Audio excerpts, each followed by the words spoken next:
As I said before, I get tired of working on cuckoo clocks all the time. And so I've got cuckoo clocks that I'm got on the test stand, but this clock I bought over in England. I would go to this auction on Thursday nights and put in silent bids. I hardly ever got what I bid on, but this particular time frame was around Christmas time frame. The auction was actually on Fridays over in England at this, um, but this particular day I bid on like 3 clocks and Edwardian bookcase, and they would call me up Friday and let me know, or Saturday, and let me know whether I won or not. Well, I won all items. I spent like $700 on all the items, and my wife was mad. But this clock is a really unique clock. It's been sitting on my shelf for a while, waiting for me to finish it. It's actually made by Jules Rolez, and there's the trademark on it. And as you can see, it's ticking away. But let me show you some history. Now I use 2 trademark databases. Microlisk, which is probably one of the best trademark databases out there. And I will leave these links in the description of this video. But I searched, there's no Jules Rolez, R-O-L-E-Z, in the Microlisk database. I also use this antiquewatch.com database, and I searched, and there's no Jules Rolez in their database. I got on the NAWCC, and there's hardly anything about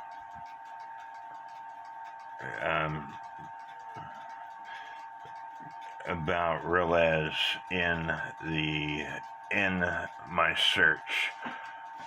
This search here, if I can find it.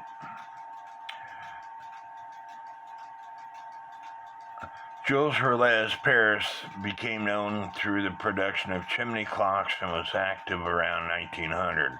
The factory is located in Saint Aubin-sur-Sea, near Dieppe, and Saint Nicolas. I don't know how to pronounce those things.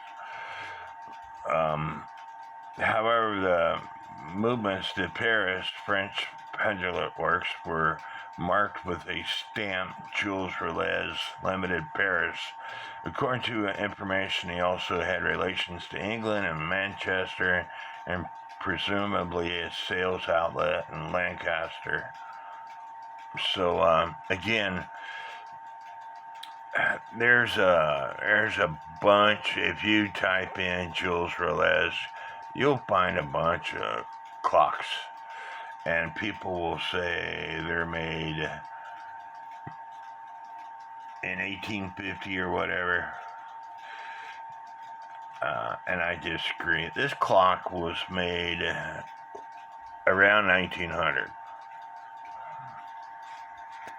And there's my Thomas Gaze & Son auction listing, lot number 707. It shows I paid £140 for this clock. But anyway, I'm going to clean it up and try to get it going again.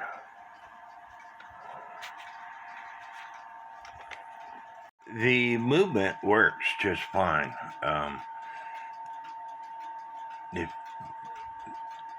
It it's ticking away when you put it in the right spot.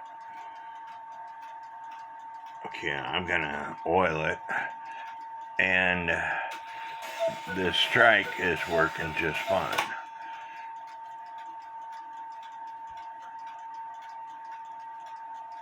However, the hammer has broken off from this piece here. Somebody had soldered it at one time, and it's broken off. So I'm gonna see if I can clean this up, drill a hole, and clean this up, and then put this hammer wire into that hole that I'm gonna drill, and then solder it or glue it or something. Also, the gong is off its base.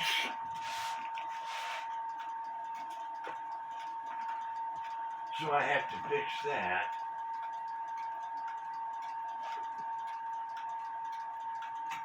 I'm taking the base off so you can see it.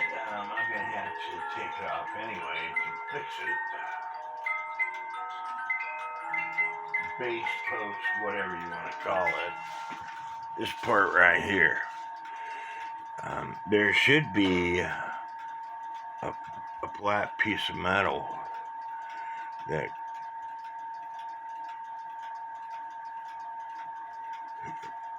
or there should be something that this thing screws to, or something. I'm going to look at another clock real fast. This is what they normally look like, and it looks like somebody added this piece here. Why, I have no idea. But normally the gong itself goes in this piece right here.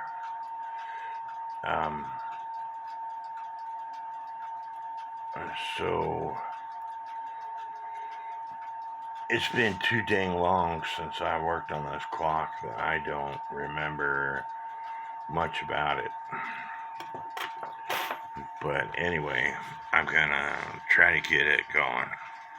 I have a hole drilled in this piece that goes onto the movement that the hammer goes into, but I want to clean this up some, and I don't want it to go into no man's land, so I shoved it down on this bamboo stick, and now I can take my Dremel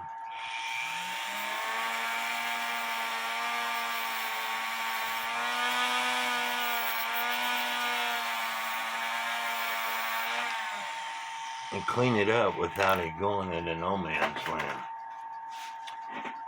I straightened out this wire and I smashed it a little bit, and that way when I put it in this hole, it's going to go where I want it to. You don't want it to go into the hole itself where I got the bamboo stick, because that's where it goes onto the shaft. So now I can go add some solder to this. As you can see, I got the hammer back on.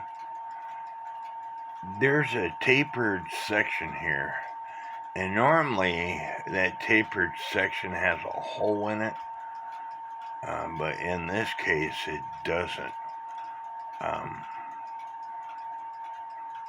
And so anyway, it works. As you can see, it's working. I will have to adjust it once it's back in the clock and I got this repaired.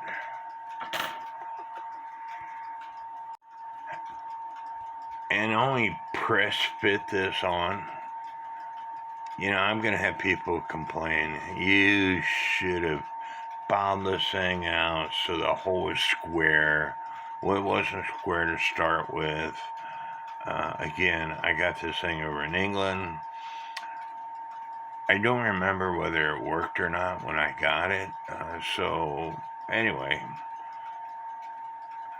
as I always tell people, you repair your clocks the way you want, and I'll repair my clocks the way I want. The oil movement is lubricated, and I tell people all the time that you have to think outside the box.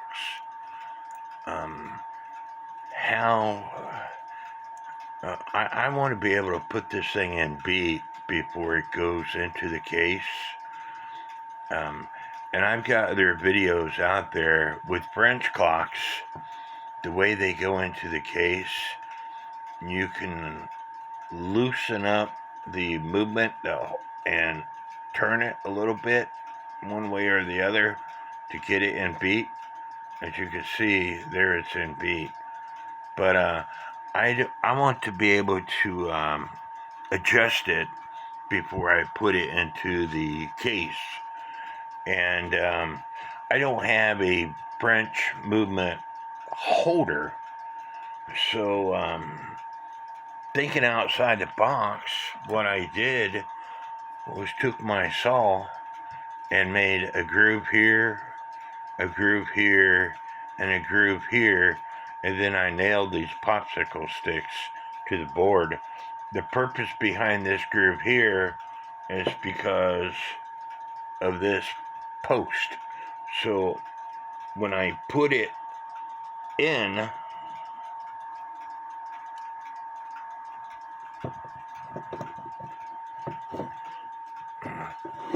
you're not able to see what I'm seeing.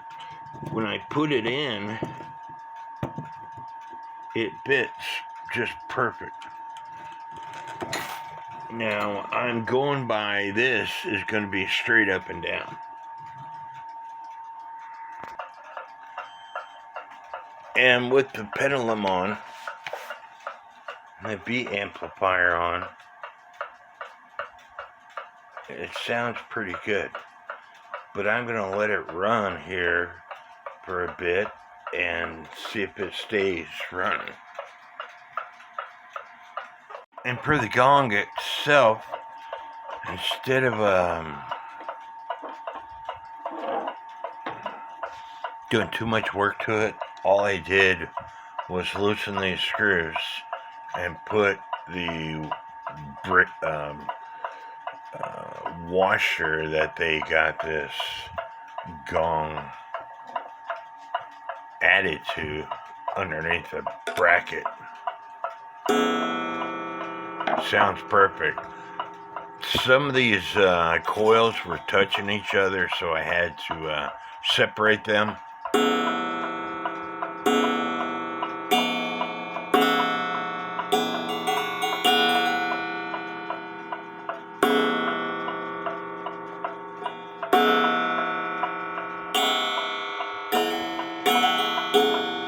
Of course, you realize that the hammer has to hit in this area right here. If it gets too close to this, it sounds like crap. So it has to hit in this area right here.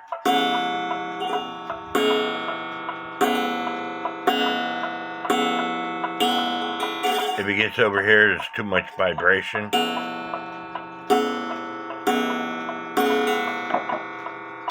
So, the worst part about doing this clock, I painted my house when I first got here, and my clocks were in boxes,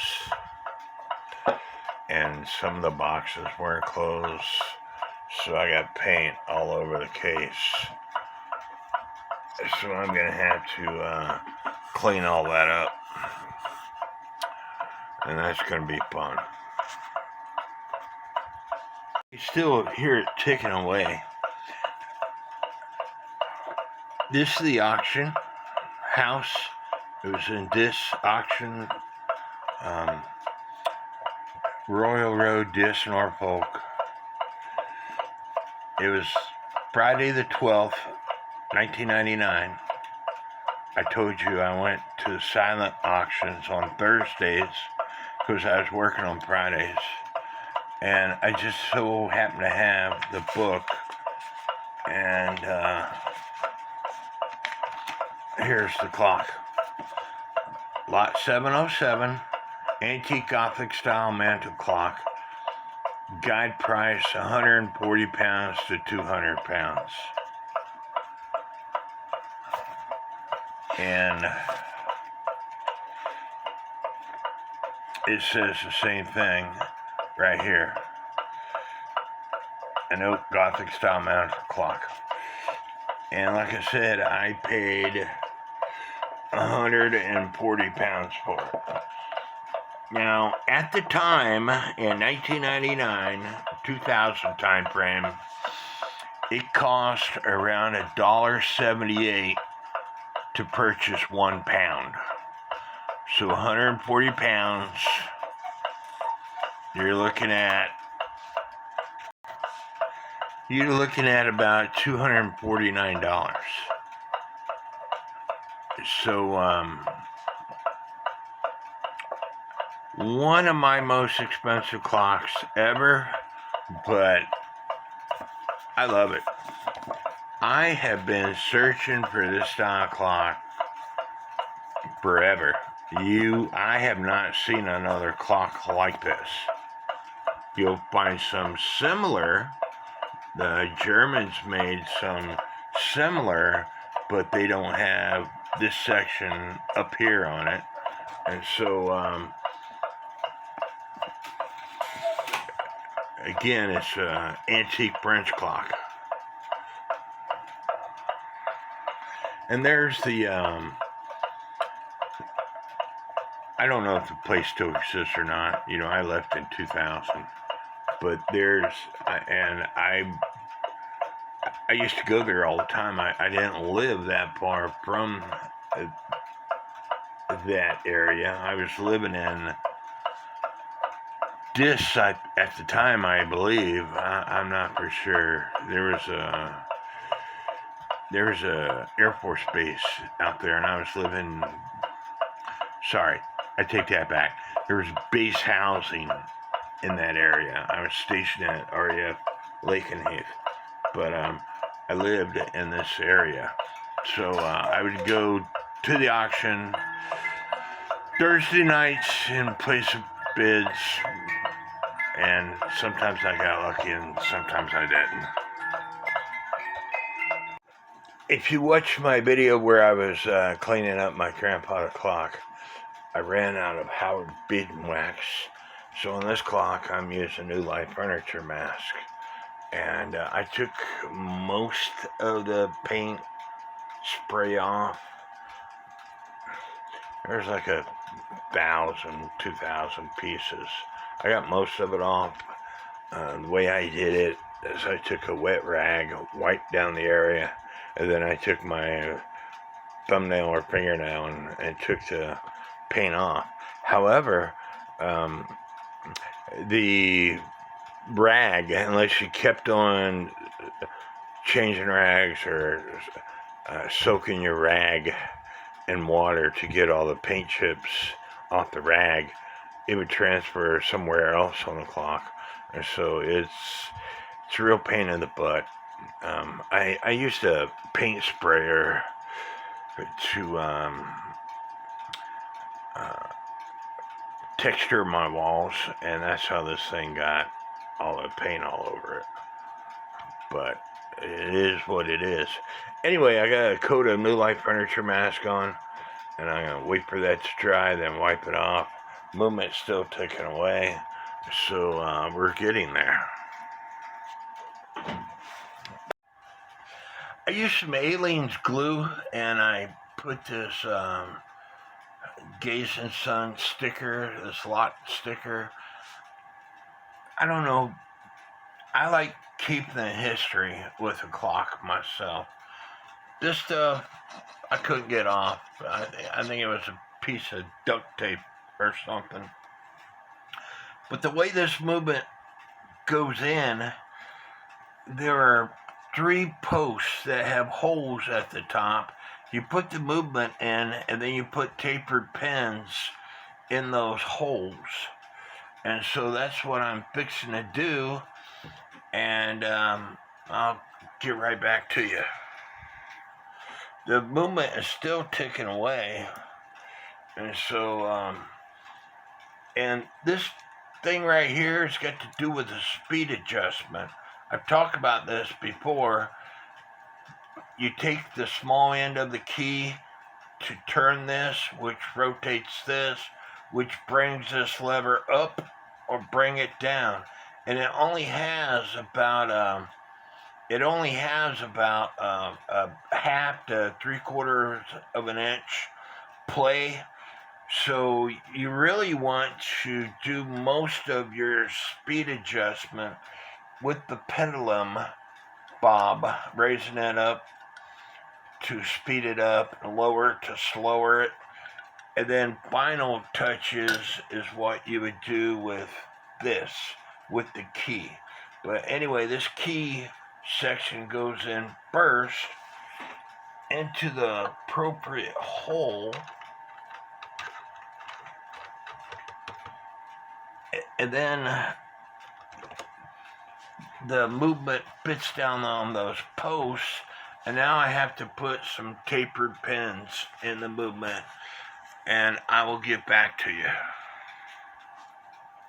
Now this is original hour hand. Where the minute hand is, I have no idea.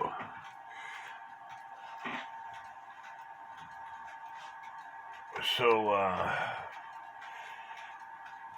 one of these type of hands will work, but what should take place is one of these type of hands.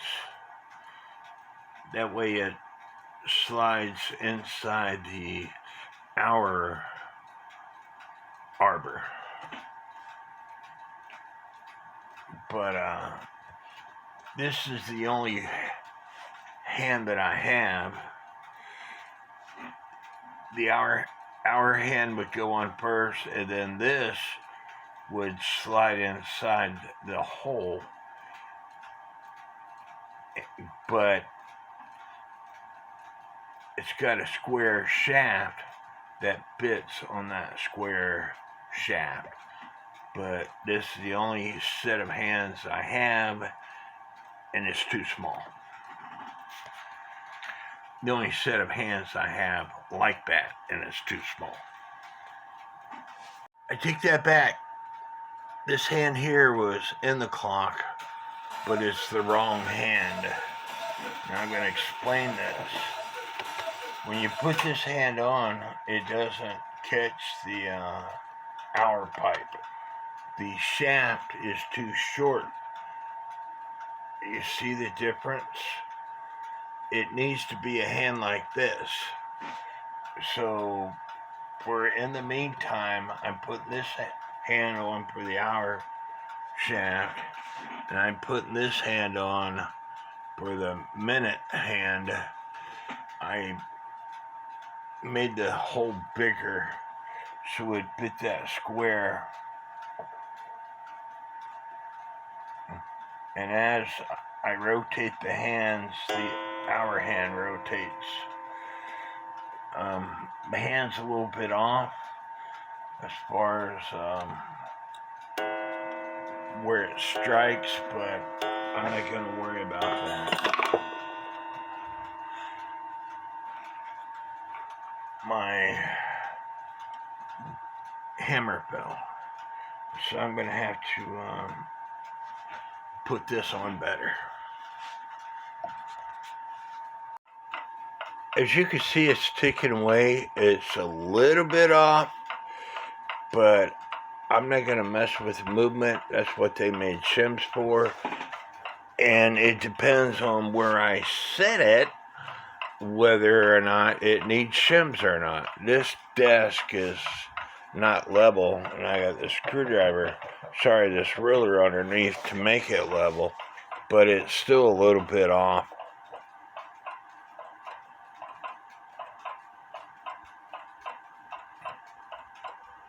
So it is ticking away.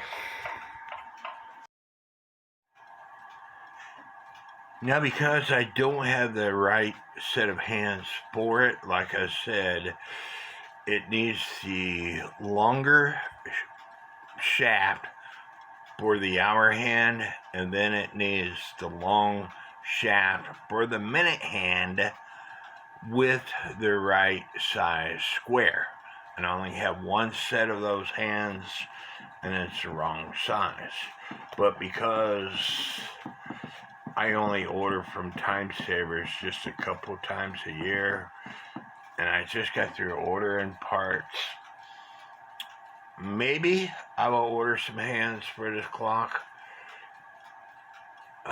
But what I was getting at, because I don't have the right hand, there's no hole on this pin that it fits on. It takes that shaft, so I cut out a piece of plastic from this chewing gum, drilled a hole in it, and pressed it on that shaft.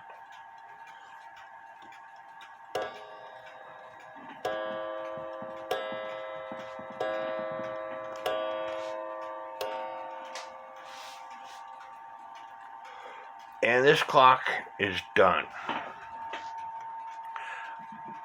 I need to, and this is the first time this thing's worked in at least 26 years. Like I said, I bought it in 99. I don't think it worked back then. And it's just one of those things I never got to. I do need to take a rag to it and wipe some of the excess New Life furniture mask on it now that it's dried. But only one that I've seen like it, 1900 Jules Rolez gothic style French clock.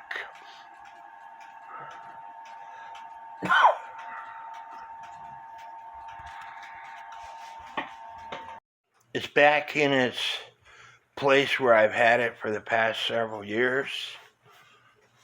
I hope y'all like this video. I hope you learn things.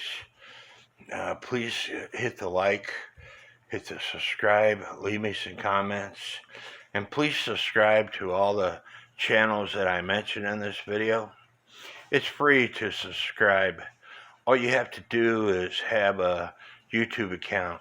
It's free to create a YouTube account. All you have to have is an email account. And most people have a Facebook account, and you have to have an email account to have a Facebook account.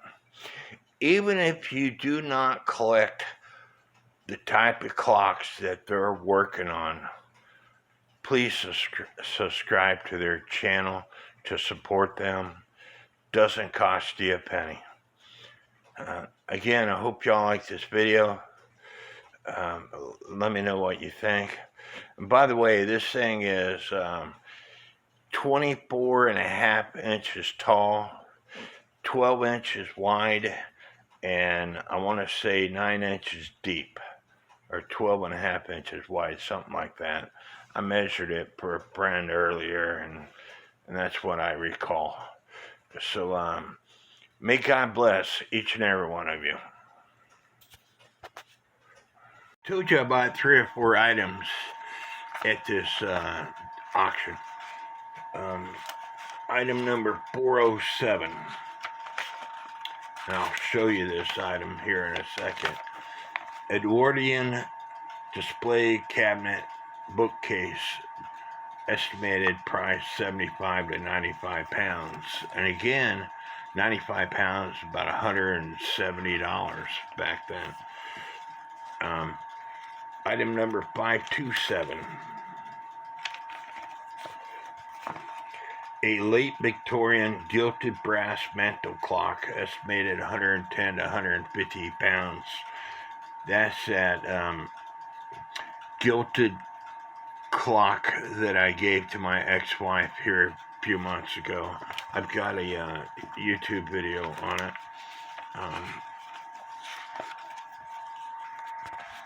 This is that clock. It's got a top on it.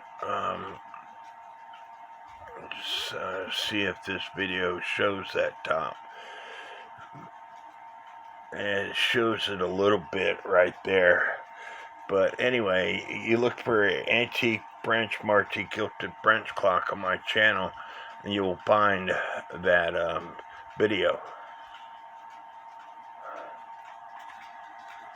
And excuse my junk, but here's that Edwardian bookcase that I have those clocks on. It's really cool bookcase. So I think I did good. Those were my Christmas presents to myself in 1999. I've seen one other clock like that in my 25 years of collecting clocks. It was about 5-6 years ago. It was listed on eBay for $1,500. So even though I spent $700 back in '99 to buy these items, this one clock, if sold, would pay for all the items I got.